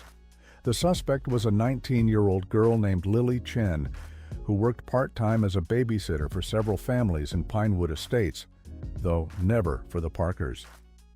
Security. Footage from a gas station near Westridge Park had captured her walking on the maintenance road in the early morning hours of the day Emma disappeared, and her fingerprints matched those found in the maintenance building. When confronted with the evidence, Lily had broken down and confessed. She suffered from untreated mental health issues, exacerbated by recent personal traumas, the death of her mother, and subsequent eviction from their apartment. She had been living intermittently in the maintenance building while trying to maintain the appearance of normalcy, continuing to babysit, and attend community college classes. She says she saw Emma through the nursery window during one of her episodes, Ramirez explained to the Parkers, who had requested to be kept informed of all developments in the case. She convinced herself that Emma was actually her baby sister, who died when Lily was a child. In her confused state, she believed she was rescuing Emma from strangers. The explanation provided answers, but little comfort. The knowledge that Emma had been taken by someone suffering a mental health crisis rather than by a calculated predator was marginally reassuring. But the violation of their home and the theft of their child remained a traumatic wound that would take time to heal. "Will she go to prison?" Sarah asked, her voice carefully neutral. Ramirez sighed. "That's for the courts to decide. Given her mental state and the fact that Emma wasn't harmed, she'll likely be remanded to psychiatric care rather than a standard correctional facility, but she will face serious charges: kidnapping, breaking and entering, child endangerment." David nodded grimly. "Good. I don't wish her ill, especially if she's unwell, but actions have consequences." What the detective didn't share with the Parkers was Lily's description of her final hours with Emma, how the girl had gradually realized, as her episode subsided, the enormity of what she had done. She had been too frightened to return Emma directly, but couldn't bear to leave her alone in the woods. The maintenance building, with its new padlock Lily had installed weeks earlier, had seemed the best compromise, a place where Emma would be sheltered until Lily could anonymously alert someone to her location. "I was going to call the police." That morning, Lily had sobbed during her interview, "from a payphone so they couldn't trace it. I just wanted to sleep first. I was so tired. I didn't think anyone would find her so quickly." But someone, or rather something, had found Emma. A 3-legged dog with an extraordinary sense of smell and an inexplicable determination had altered the course of events, likely saving Emma from prolonged exposure and possible harm. News of the arrest spread quickly through Pinewood Estates, bringing a sense of closure to the community that had been on edge since Emma's disappearance. For the Wilsons, it marked a gradual return to normalcy, or rather, to a new normal that included Scout's unexpected celebrity. The initial media frenzy had subsided somewhat, but Scout's story continued to resonate. A local children's book author had approached Herald about writing Scout's story for young readers, and the county animal shelter had requested Scout make an appearance at their upcoming adoption event. Even Patricia Fleming had grudgingly acknowledged Scout's achievement during the most recent neighborhood association meeting, proposing a community award in his honor. "I'm not sure I'm comfortable with all this attention," Harold confessed to Martha, as they sorted through the growing pile of mail addressed to Scout. Cards, gift certificates, offers for free dog food, and even a few inquiries about breeding. Possibilities, despite the fact that Scout had been neutered years ago as part of his shelter adoption requirements. "It won't last forever," Martha assured him. "Someone else will make the news soon enough, and Scout can go back to being just our dog rather than the town celebrity." But even as she spoke, they both knew that something fundamental had changed. Scout would never again be just anything to the people of Pinewood Estates. He had transcended the role of pet or even companion to become something larger, a symbol of resilience, of hidden potential. of the danger of judging by appearance alone. This transformation was perhaps most evident in the way children now responded to Scout. Before Emma's rescue, parents had often hurried their children past the strange, three-legged dog, sometimes with explicitly negative comments about his appearance. Now, those same children asked to pet him, drew pictures of him with capes and superhero emblems, and proudly told Harold about their own pet's special qualities. "My cat only has one eye, but she can still catch mice," one little boy had announced. During their morning walk, "My goldfish has a crooked tail, but he's the fastest swimmer in the tank," another child had shared. Each of these encounters left Harold with a mixture of gratitude for the change and lingering sadness that it had taken. Something as dramatic as Emma's rescue to shift perceptions. Why had Scout needed to prove his worth so dramatically before being accepted? Why wasn't his gentle nature, his loyalty, his everyday courage in adapting to life on three legs enough to earn respect? These questions lingered in Harold's mind as he and Scout made their way to the Parkers' home one sunny morning, a week after the rescue. The media presence had finally dispersed, and the police officer had been reassigned now that Lily Chen was in custody. The Parkers had invited Harold, Martha, and Scout for a quiet visit. "Just family," Sarah had said on the phone, a designation that had brought a lump to Harold's throat. Martha had declined again, insisting that she had garden club obligations, but Harold suspected she was deliberately giving him space to process the events and their aftermath in his own way. At 72, after nearly 5 decades of marriage, she knew when he needed her company and when he needed solitude, even the relative solitude of being with Scout alone. David welcomed them at the door, looking more rested than during their previous visit. Come in," he said warmly. "Sarah and Emma are in the backyard. We thought Scout might enjoy some space to move around." The Parkers' backyard was a pleasant fenced space with a small patio and well-tended lawn. Sarah sat on a blanket spread over the grass, Emma sitting before her, supported by a semicircle of cushions. The baby had grown noticeably even in the short time since Harold had last seen her, now able to sit more securely and reach for toys with improved coordination. "There they are," Sarah called cheerfully as Harold and Scout emerged from the house. "Emma, look who's here. It's Scout and Mr. Wilson." Emma turned at the sound of her mother's voice, her face lighting with a gummy smile when she spotted the visitors. Scout, ever gentle around the baby, approached the blanket with careful steps, waiting for Harold to release his leash before lying down at a respectful distance from Emma. "She remembers him," Sarah said wonderingly as Emma reached toward Scout, with obvious interest. "The doctors said she probably wouldn't form memories of what happened, but she definitely recognizes him." Harold watched as Scout inched closer to Emma, allowing the baby to pat his fur with uncoordinated movements. "Animals make strong impressions," he said, "and Scout has a way of connecting with people." They sat in companionable silence for a while, enjoying the warm morning and the simple pleasure of watching the interaction between baby and dog. Emma was clearly fascinated by Scout, her small hands exploring his fur with the intense concentration unique to infants discovering something new. "We wanted to talk to you about the foundation," David said eventually, accepting a glass of lemonade from Sarah, who had prepared a small tray of refreshments. "Things are moving faster than we expected. We've already received substantial donations, and 3 local businesses have offered sponsorship." Harold listened with growing amazement as David outlined the progress they had made in establishing the Scout Parker Foundation.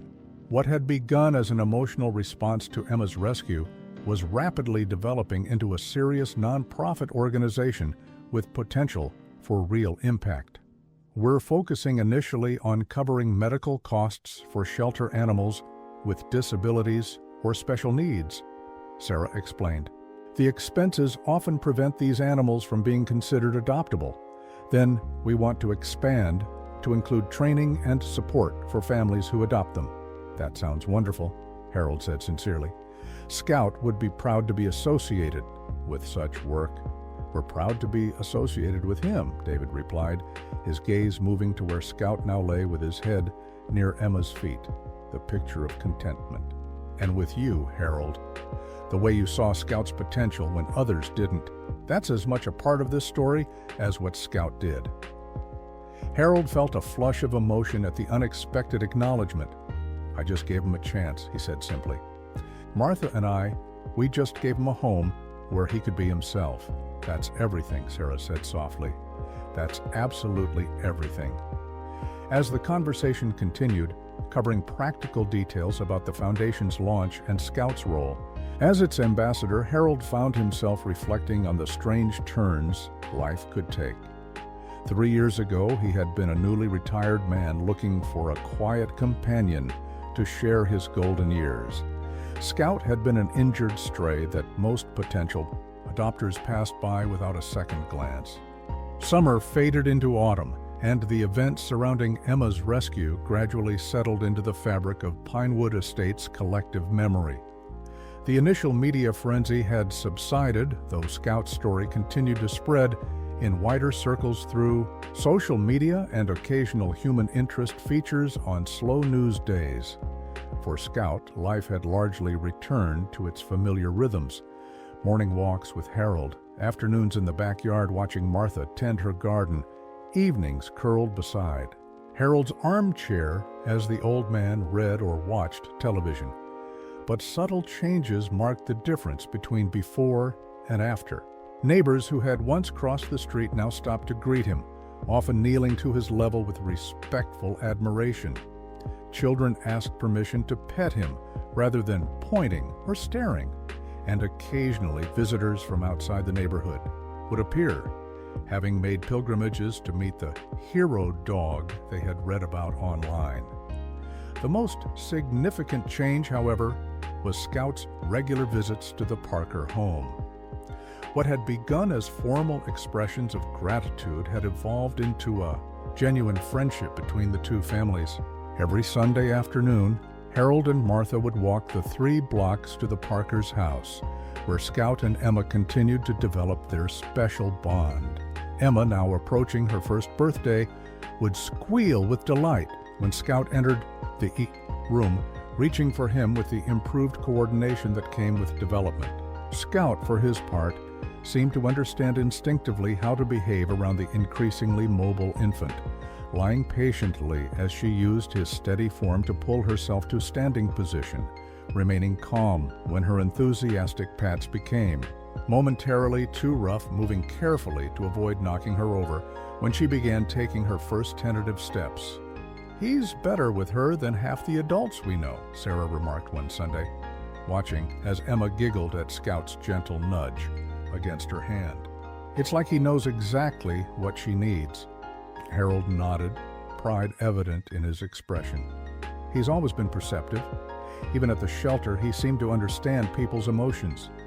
The child psychologist thinks their connection might be beneficial for Emma's development, David added, returning from the kitchen with coffee for the adults. She says even though Emma won't consciously remember the rescue, there might be some deeper recognition there, a sense of safety and trust that Scout represents. The Scout Parker Foundation had officially launched the previous month, with a gala event that brought together local officials, animal welfare advocates, and community members. Scout had attended as the guest of honor, wearing a specially designed bandana with the Foundation's logo, a silhouette of a 3-legged dog standing protectively beside a small child. The Foundation's first initiative had already shown promising results. By covering medical expenses for special needs animals at the county shelter, adoption rates for these previously overlooked pets had increased by nearly 40%. Photographs of the adopted animals, dogs with missing limbs, cats with visual impairments, even a rabbit with a congenital spine condition, adorned the Foundation's website, each story crediting Scout as their inspiration.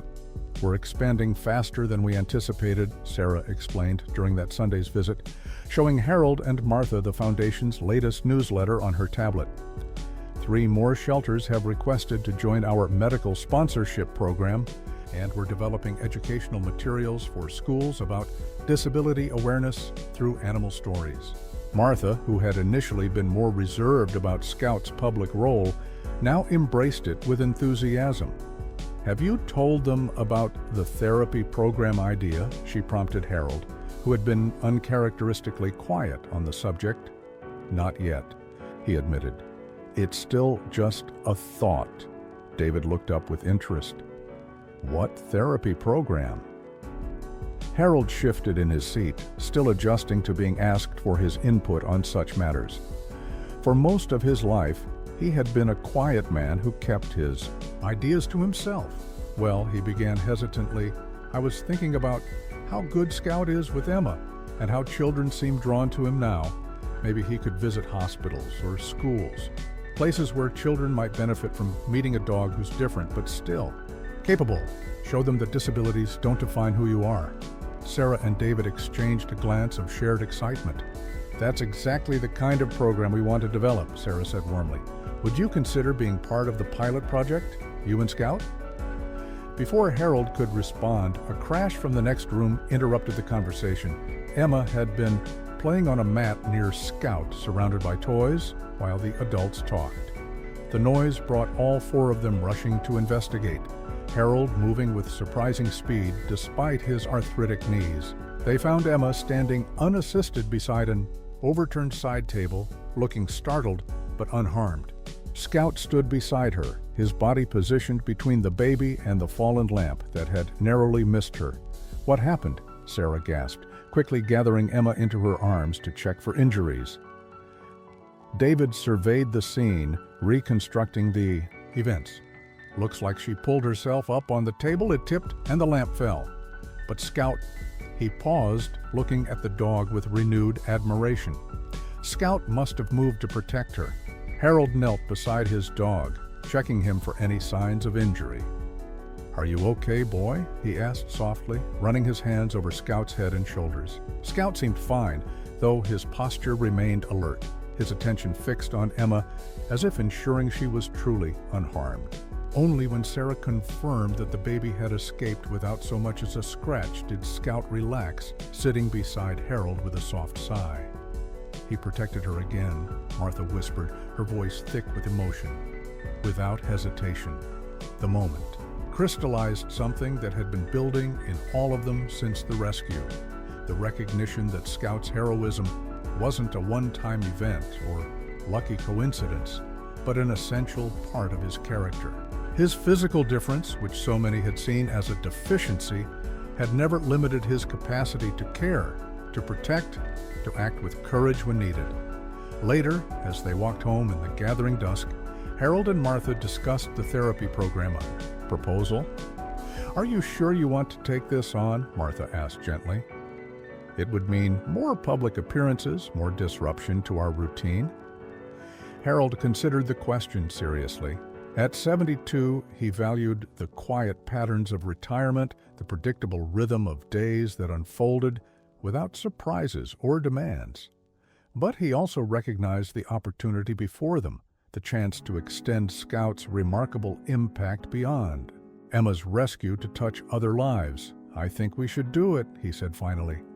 "Not for the attention or recognition, but because Scout has something important to share. If children can see him and learn that differences don't have to be limitations, well, that seems worth some disruption to our routine." Martha squeezed his hand, pride evident in her expression. "You're a good man, Harold Wilson, and you've got a pretty spectacular dog." Scout, walking steadily beside them on his 3 legs, seemed to sense their decision. His pace picked up slightly, his ears perking forward as though he could already see the new path opening before them. The following week brought the first real test of this new direction.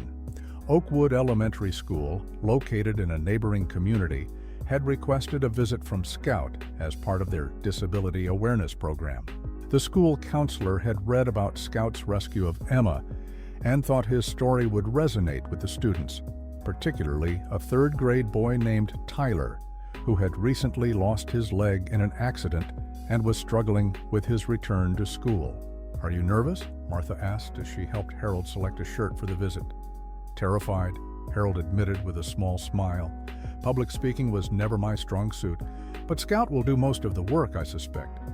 Scout, as if understanding the importance of the occasion, sat patiently as Martha attached a new collar with a small bandana bearing the Foundation's logo.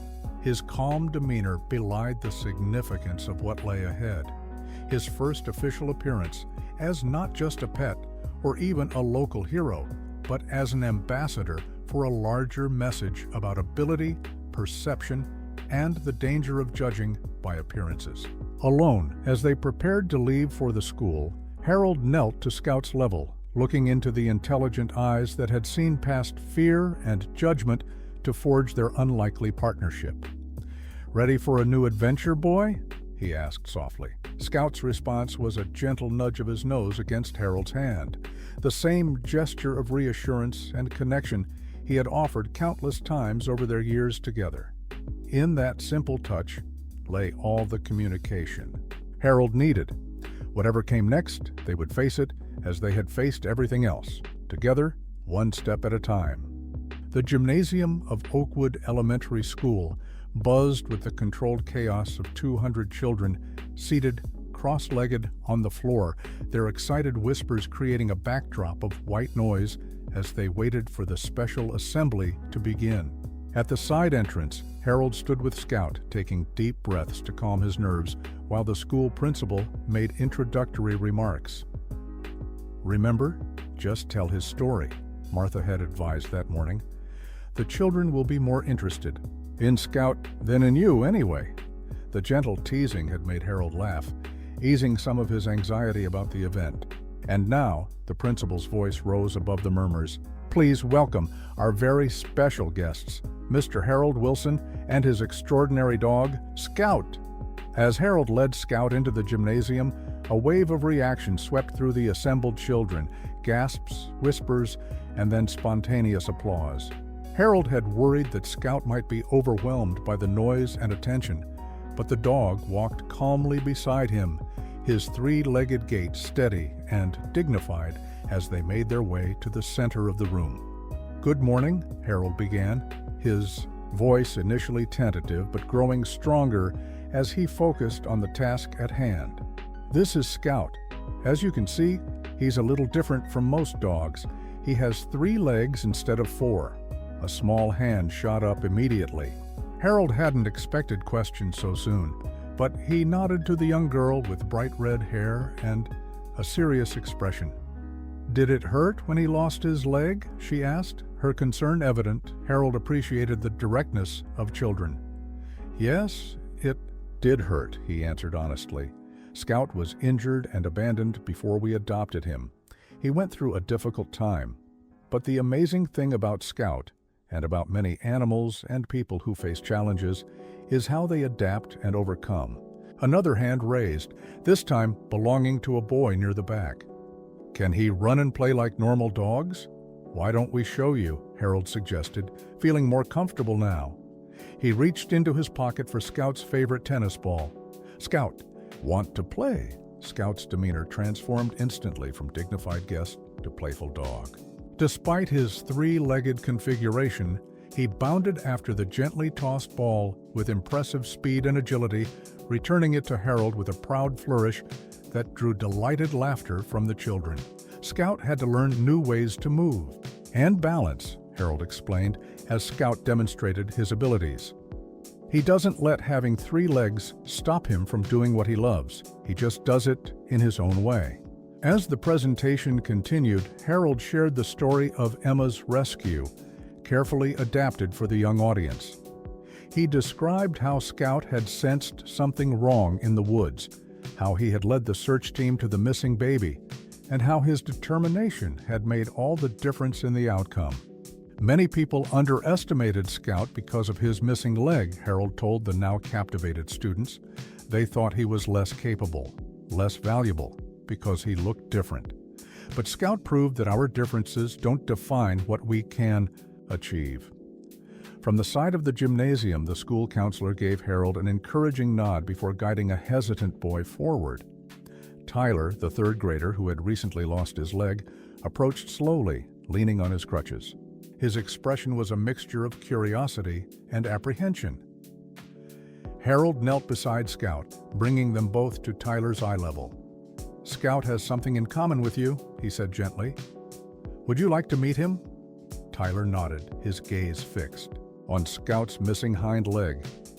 Scout, with the intuitive understanding he had always shown around those who needed him most, moved forward slowly, allowing Tyler to set the pace of their interaction.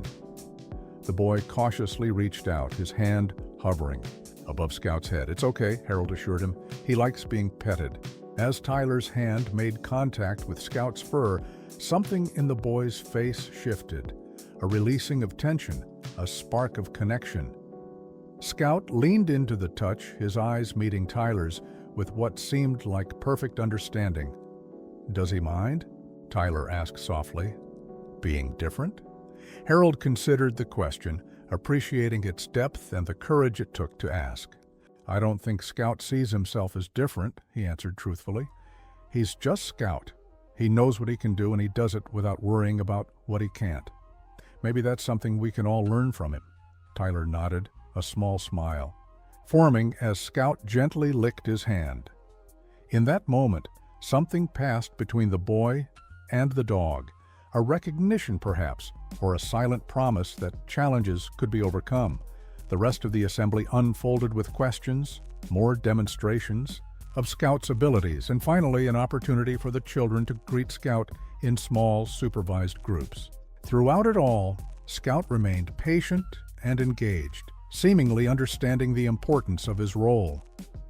As the event concluded and the children returned to their classrooms, the school principal approached Harold with evident emotion. "Thank you," she said warmly. "That was exactly what our students needed, especially Tyler.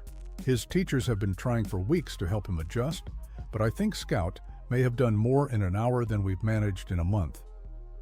Harold watched as Tyler left the gymnasium, walking with slightly more confidence than he had entered with. "Scout has that effect on people," he said simply. "He shows rather than tells." The visit to Oakwood Elementary was just the beginning. Over the following months, Scout became a regular visitor to schools, hospitals, and rehabilitation centers throughout the county. Children with various disabilities found in him a symbol of resilience and possibility. Adults rediscovered courage through his example.